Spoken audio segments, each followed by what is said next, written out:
আমরা স্পষ্টভাবে বলতে চাই, বাংলাদেশের সার্বভৌমত্ব অখণ্ডতার প্রশ্ন আমাদের, গতকাল আপনারা দেখেছেন যে জগন্নাথ হল থেকেও কিন্তু আমাদের সাথে ইউনিটি ঘোষণা করেছে। আমাদের বাংলাদেশের সার্বভৌমত্বের প্রশ্নে, অখণ্ডতার প্রশ্নে আমাদের হিন্দু, মুসলিম, বৌদ্ধ, খ্রিস্টান এবং মুসলমান আমরা একসাথে সার্বভৌমত্ব এবং অখণ্ডতার প্রশ্নে আমরা লড়াই করব।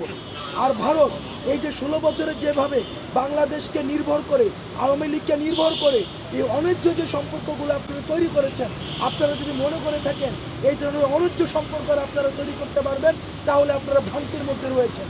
আপনারা খুব এই যে সরকারটি এসেছে সেটি হচ্ছে অন্তর্বর্তীকালীন সরকার, জনগণের ম্যান্ডেট নিয়ে আসছে, গণ অভ্যুত্থানের ম্যান্ডেট নিয়ে আসছে। আপনারা আওয়ামী লীগের দৃষ্টিতে না দেখে জনগণের দৃষ্টি দিয়ে আপনারা এই সরকারের সাথে আপনারা ন্যায্যতার সম্পর্ক গড়ে তুলুন। আর যদি আমাদের সম্পর্কটি যদি কোনোভাবে ডিটোরিয়েট হয়, তাহলে কিন্তু অখণ্ডতার প্রশ্নে, সার্বভৌমত্বের প্রশ্নে আমরা এক হাত পরিমাণ, এক চুল পরিমাণ আমরা ছাড় দিব না। জাতীয় ঐক্যের ভিত্তিতেই হচ্ছে 5 আগস্টের যে গণ অভ্যুত্থান সেটি হয়েছে। জাতীয় ঐক্যের প্রয়োজনীয়তা, বৈষম্য বিরোধী ছাত্র আন্দোলন এই গণ অভ্যুত্থানের যে ভ্যানগার্ড হিসেবে কাজ করছে, আমরা সবসময় ফিল করি। সর্বশেষ আমরা একটি বার্তা স্পষ্টভাবে দিতে চাই যে আওয়ামী লীগ সরকার এই সংখ্যালঘু ট্রাম্প কার্ডটির মধ্য দিয়ে একটি ন্যারেটিভ বাস্তবায়ন করেছে যে আওয়ামী লীগ যতদিন রয়েছে ততদিন হচ্ছে হিন্দু ধর্মের স্বার্থ রক্ষা হবে।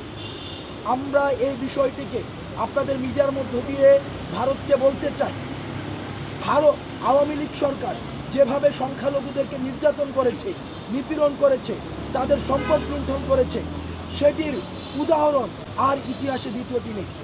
আপনারা যদি মনে করে থাকেন যে আওয়ামী লীগই শুধুমাত্র সংখ্যালঘুদের অধিকার রক্ষা করবে, সেটি সম্পূর্ণ আপনাদের ভুল ধারণা। আপনারা জানেন যে সিন্ডিকেটের কারণে মানুষের যে দ্রব্যমূল্যের ঊর্ধ্বগতিতে মানুষের স্বাভাবিক জীবন যে ব্যাহত হচ্ছে, মানুষ ফিল করছে যে এই যে দ্রব্যমূল্যের লাগাম টানা উচিত। মানুষের সেই শঙ্কাটি আমরা ডক্টর মোহাম্মদ ইউনূস স্যারকে আমরা জানিয়েছি।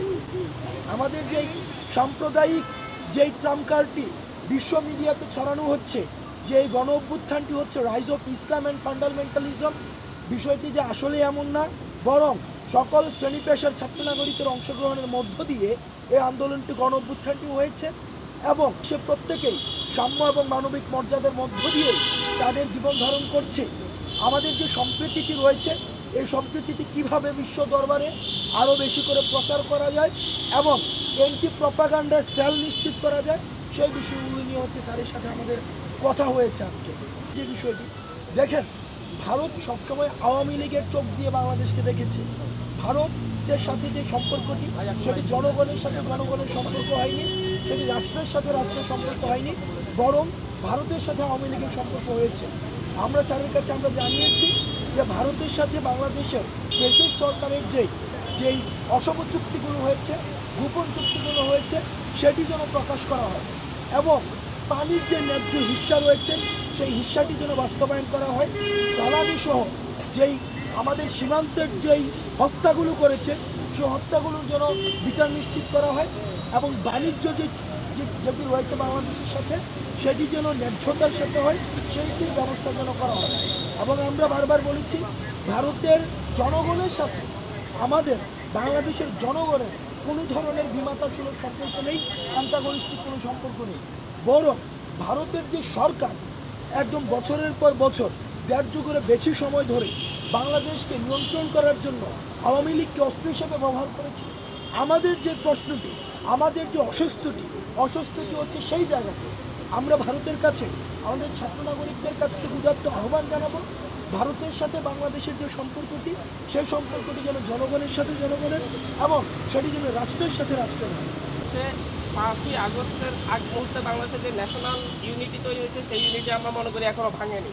আমরা সকল রাজনৈতিক দল দেশের স্বার্থে একমত। আপনারা দেখেছেন যে হচ্ছে গতকালকে রাজু ভাস্কর্যের যে প্রোগ্রাম, সেখানে দল মত নির্বিশেষে সকল ছাত্র সংগঠন এসে উপস্থিত হয়েছে এবং দেশের স্বাধীনতা সার্বভৌমত্বের ক্ষেত্রে দেশের সকল রাজনৈতিক দল, সকল ছাত্র সংগঠন একসাথে কাজ করবে এবং আমরা সরকারকেও বলেছি যে উদ্যোগ নেওয়ার জন্য এবং বৈষম্যবিরোধী ছাত্র আন্দোলনের একটা স্টেক হোল্ডার হিসেবে বৈষম্যবিরোধী ছাত্র আন্দোলনের এই উদ্যোগ নিচ্ছে। গতকালকে দেখেছেন জগন্নাথ হলের শিক্ষার্থীরা মিছিল নিয়ে বের হয়ে এসেছে দেশের স্বাধীনতার পক্ষে, দেশের সার্বভৌমত্বের পক্ষে। জগন্নাথ হলের শিক্ষার্থীরাই গতকালকে ভারতের মুখে সপ্তাঘাত দিয়ে দিয়েছে যে হচ্ছে এই দেশের কোনো সাম্প্রদায়িক দাঙ্গা নেই, এই দেশের সাম্প্রদায়িক সম্প্রীতি বিরাজমান।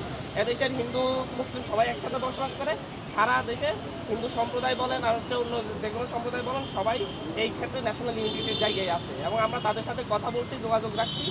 আশা করি সামনের দিকে আর এই ধরনের কোনো ধরনের সংঘাত সৃষ্টি হবে না।